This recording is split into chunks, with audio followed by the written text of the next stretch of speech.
those kind of moves. Man, I tell you, Durant, when he gets traded this offseason, you're not wrong about the Suns are going to get some good stuff. Mm-hmm. I mean, he hit a huge three the other night. He's playing clutch. He's hit. I mean, it's really hard to not like him, to be frustrated with him as a Suns fan because it hasn't turned out the way you want it. Mm-hmm. But he's just so good. He is. And there are moments where you're just like, God, like he just does stuff that you're just like, he had a hand in his face, hit a three to take the lead last night. And you're like, you can't trade this guy. He's one of the best in the world.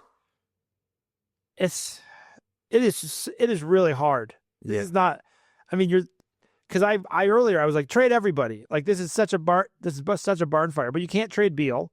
We all know that. It's just him and Booker play well together. I don't know how else to say it. They just do. And they win a lot together. The stats show that.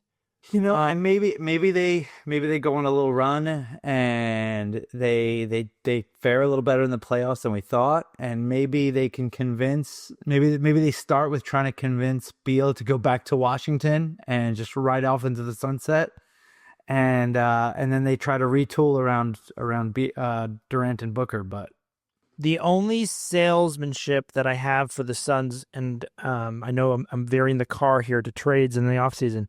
The only salesmanship that I would have for Beal is that you want a chance to make another max deal. It ain't going to happen with playing for the Suns. Mm. So if you play for another team and really just be the guy and you're lights out, that team may put their fortune in on you, may bet the farm for you. And maybe there's a way the Suns can pay for some of his deal. I don't know what it looks like. But again, I don't foresee him getting another max deal playing his contract out with the Suns. Probably not. However, there's a team that's not in the playoffs where he could play great. And then a team's like, you know what? I'll take a chance on him, especially with, payrolls and everything like that. It's a known commodity. And to veer it back to the playoffs, it really behooves Durant to show out in the playoffs and to get the Suns further than people believe they can get right now.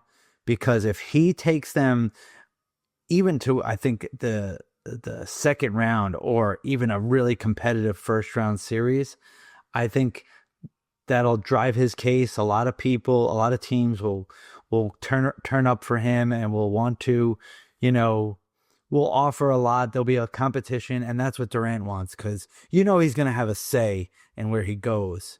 So he wants as many championship contending teams to offer him a spot and to try to vie for his services.